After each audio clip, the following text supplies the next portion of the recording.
Hello everyone, welcome to SM rankers YouTube channel. तो आज हम पढ़ेंगे क्लास 12th आर्टिफिशियल इंटेलिजेंस का चैप्टर जिसका नाम है generative AI.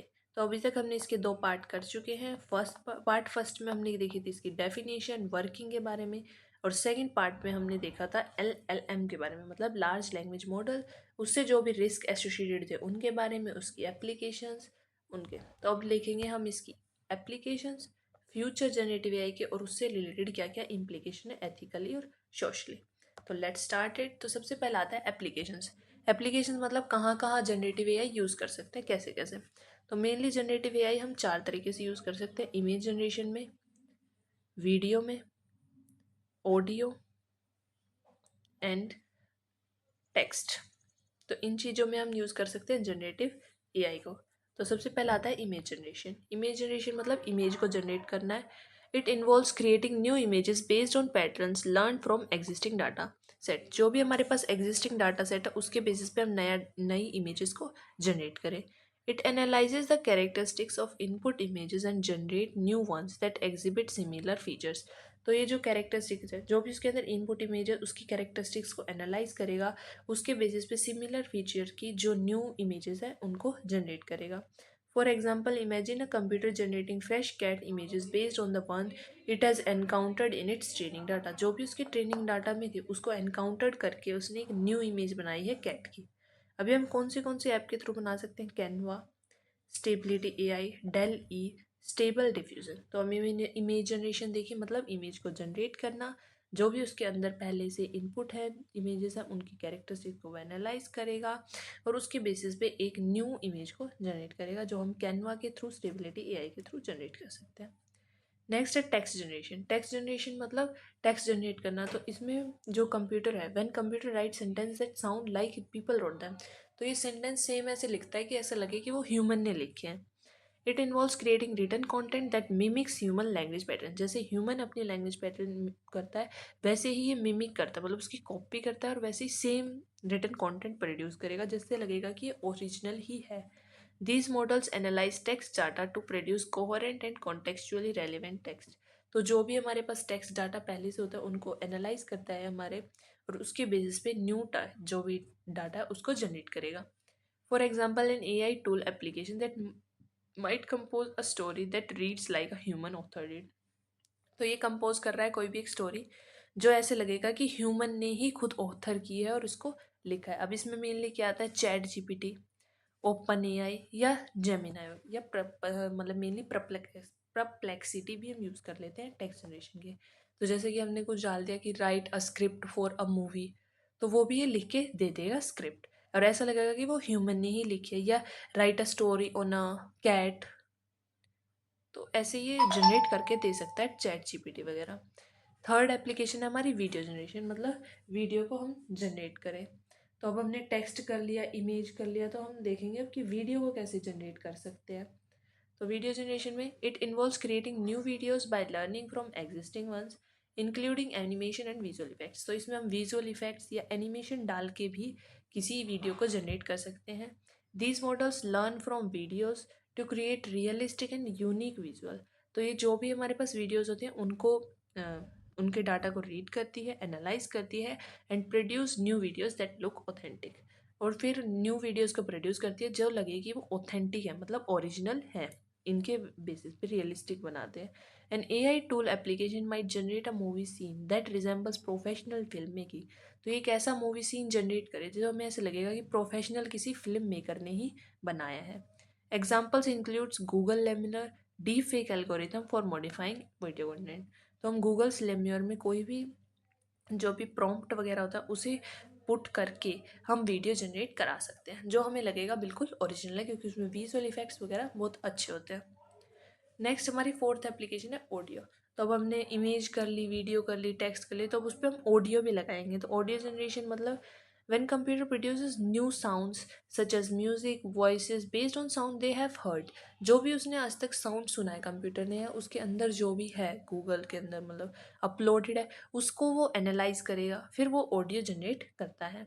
It involves generating fresh audio content including music, sound effects and speech using AI model. तो ये मेनली म्यूजिक, साउंड इफेक्ट्स उनको प्रोड्यूस कर देता है, बैकग्राउंड म्यूजिक वगैरह जो भी आप डालोगे उसके बेसिस पे। They learn from existing sounds to create new sound.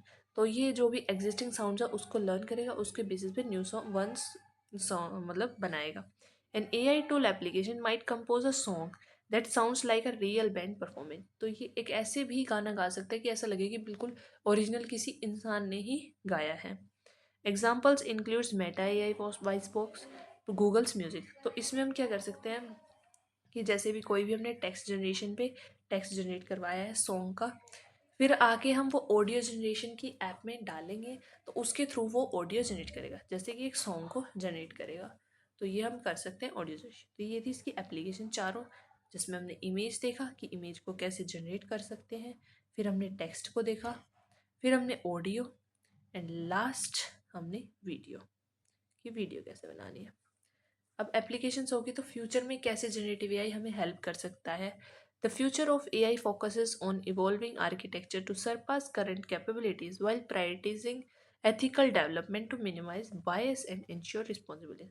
तो मतलब मेनली ऐसे आर्किटेक्चर, मतलब वैसे आर्किटेक्चर वर्ड यूज़ करता है, मतलब मेनली ऐसे लोगों को मतलब यूज़ करना चाहेंगे, या एआई ऐसे फोकस करेगा कि वो अपनी जो भी करंट कैपेबिलिटीज़ है उसको इंक्रीज़ करे और एथिकल डेवलपमेंट को बढ़ाए, जिसके थ्रू जो बायस है वो कम हो जाए और वो रिस्पॉन्सिबल यूज़ कर सकें हम उसका। Generative AI will address complex challenges and field like health care education के अंदर जो भी कॉम्प्लेक्स चैलेंजेस है उनको भी ये हेल्प करने में, NLP टास्क को भी एनहेंस करेगा, जिसके थ्रू हम मल्टीलिंगुअल ट्रांसलेशन कर सकते हैं, ये एक्सपेंड करें मल्टीमीडिया कंटेंट क्रिएशन, जैसे कि ये हेल्प कर ही रहा है, ये ऑडियो जनरेशन में हेल्प कर रहा है, तो ये भी हमें बहुत हेल्प कर सकता है। वीडियो या कोई हमें स्क्रिप्ट वगैरह जो हमसे नहीं बन रही उसे ये टेक्स्ट जनरेशन के थ्रू टेक्स्ट हम जनरेट कर सकते हैं, या कई बार हम इमेज भी जनरेट कर सकते हैं कोई भी, जैसे जेमिनाई वगैरह के थ्रू, ChatGPT के थ्रू। तो ये फ्यूचर था। अब हम इसके एथिकल सोशल इम्प्ली, अब इसके यूजेस तो हमने देख लिए, लेकिन अब इसकी डिसयूज मतलब इसकी इम्प्लीकेशंस क्या क्या हैं वो भी देखेंगे। तो सबसे पहले इम्प्लीकेशन है deep fake technology. Deep fake technology मतलब the emergence of deep fake technology such as deep face lab face swap raises concern about the authenticity of digital content. तो ये जो ऑथेंटिसिटी मतलब ओरिजिनल जो डिजिटल कॉन्टेंट है उस पर ये थोड़ा सा कंसर्न रेज करता है। It can generate compelling fake images, audios, videos, jeopardizing trust in media, integrating and exacerbating the spread of misinformation. तो इसमें क्या है कि जैसे कोई भी इमेज है हमारी, तो फेक इमेज उसने जनरेट कर दी, लेकिन वो फेक है तो उसके थ्रू कुछ भी मिस इन्फॉर्मेशन जनरेट हो सकती है। कोई भी ऐसे हम मान सकते हैं इमेज जनरेटर, जैसे देर विल बी हॉलीडे, अगर वो ऐसी कोई इमेज जनरेट करते या कहीं पे फायर लगी है जो लगी नहीं है, तो उसके थ्रू वो मिस इन्फॉर्मेशन जनरेट हो रही है, या कोई ऐसा ऑडियो जो रियल में ना हो। तो ये एक इसका कंसर्न है। अब इसमें कौन से हो सकते हैं, डीप फेक AI टूल्स हो सकते हैं, डीप आर्ट स्टाइल ट्रांसफ़र, जिनके थ्रू ये कंसर्न रेज हो रहा है। सेकंड कंसर्न है बायस। अब हमने देख लिया कि वो फेक जनरेट कर सकता है, अब हम इसके बायस मतलब ये कुछ सोशल इनक्वालिटीज़ को परपेचुएट करता है एंड इन री enforce stereotypes posing ethical dilemmas regarding the fairness and impartiality of AI generated output। तो ये मेनली क्या है कि ethical dilemmas को बढ़ाता है, क्योंकि जो भी फेयरनेस इम्पार्शलिटी उस पर कंसर्न रेज करके, क्योंकि वो सोशल इनक्वालिटी शो करता है, स्टीरियोटाइप जो इसके अंदर फीड होती है उनके बेसिस पे भी AI थोड़ा सा बायस्ड रिजल्ट शो करेगा। Example, the AI powered hiring platform developed by HireVue has faced criticism from for perpetuating the requirement basis. तो क्या था कि जो रिक्वायरमेंट बेसिस है उसमें मतलब रिक्वायरमेंट है उसमें इसने बायस शो करा, मतलब इसने स्टीरियोटाइप्स के बेसिस पे डिस्क्रिमिनेशन किया। तो ये भी एक कंसर्न रेज करता है उसमें हायरिंग प्लेटफॉर्म पे। द प्लेटफॉर्म में inadvertently discriminate against underrepresented group by relying on historical hiring data, hindering diversity and inclusion। तो जो भी इसके अंदर फिट होता है उसके बेसिस पे वो हायरिंग कर रहा है, लेकिन वो उसमें डाइवर्सिटी नहीं देख रहा है, इसमें डाइवर्सिटी कितनी, इंक्लूसिविटी, तो इस वजह से ये डिस्क्रिमिनेट करता है डिफरेंट डिफरेंट ग्रुप के बीच में। अब थर्ड यूज़ है, हम मतलब थर्ड जो इम्प्लीकेशन है वो है plagiarism. Presenting AI generated content as ones work whether intentionally or unintentionally raises ethical questions regarding intellectual property rights। तो कई बार क्या होता है कि जैसे कोई वर्क है वो हमने कहीं से कॉपी किया है, तो क्या होता है उसमें कई बार वो कॉपीराइटेड भी होता है, तो इस वजह से जो कॉपीराइट लॉज वगैरह है उनको ये तोड़ेगा, और ये प्रॉपर्टी जो भी राइट्स है उनके बेसिस उनके भी क्वेश्चंस को रेज करता है। If AI output significantly resemble copyrighted material it could potentially infringe upon copyright laws. अब जैसे कोई कॉपीराइटेड मटेरियल हमने कहीं अपलोड कर दिया तो उसके बेसिस पे वो जो कॉपीराइट लॉज होते हैं उनको ये तोड़ेगा, मतलब इन्फ्रिंज मतलब तोड़ेगा, और उसके थ्रू वो लीगल जो भी रेमिफिकेशन है उनको रेज करेगा। नेक्स्ट हमारा फोर्थ इम्प्लीकेशन होता है ट्रांसपेरेंसी। तो ये ट्रांसपेरेंसी भी शो नहीं करता, जैसे कि in the use of generative AI is paramount to maintaining trust and accountability. तो ट्रांसपेरेंसी भी कई बार ये शो नहीं करता। Disclosing the use of AI generated content particularly in academic and professional settings is essential to uphold ethical standard and prevent instances of academic dissonance. तो कई बार जो हमारे डाटा होता है उसके बेसिस पे ट्रस्ट वगैरह को भी, थोड़ा सा प्राइवेसी ट्रस्ट, इनको भी थोड़े ब्रेक करता है। तो ये भी एक इसका इम्प्लीकेशन है। तो आज हमने क्या क्या देखा, तो हमने पहले एप्लीकेशंस देखी। तो एप्लीकेशंस हमने 4 देख ली, जिसमें इमेज जनरेट कैसे करनी है, टेक्स्ट कैसे, वीडियो कैसे, ऑडियो। नेक्स्ट हमने देखा कि फ्यूचर में ये हेल्प कैसे कर सकता है एनएलपी वगैरह में, और ये मल्टीमीडिया कंटेंट क्रिएशन में भी हेल्प कर सकता है। नेक्स्ट हमने देखा था इसके बाद इसकी इम्प्लीकेशंस। तो इसकी हमारे पास 4 इम्प्लीकेशंस हैं सोशली और एथिकली, जिसमें फर्स्ट है बायस्ड, कि बायस्ड रिजल्ट शो करता है। एक हमने देखी प्लेगरिज्म, मतलब जिसमें ये कॉपीराइटेड जो टेक्स्ट है उसके बेसिस पे ये वॉयलेट कर देता है जो कॉपीराइट लॉज हैं। फिर हमने देखा था कि ट्रांसपेरेंसी में भी ये इफ़ेक्ट डालता है क्योंकि ट्रस्ट मेंटेन नहीं कर पाता। और नेक्स्ट हमने देखा कि कई बार जो इसके डाटा होते हैं वो फेक इमेजेस को जनरेट करते हैं, जिस वजह से मिस इन्फॉर्मेशन सर्कुलेट हो जाती है। ये थी इसकी इम्प्लीकेशंस।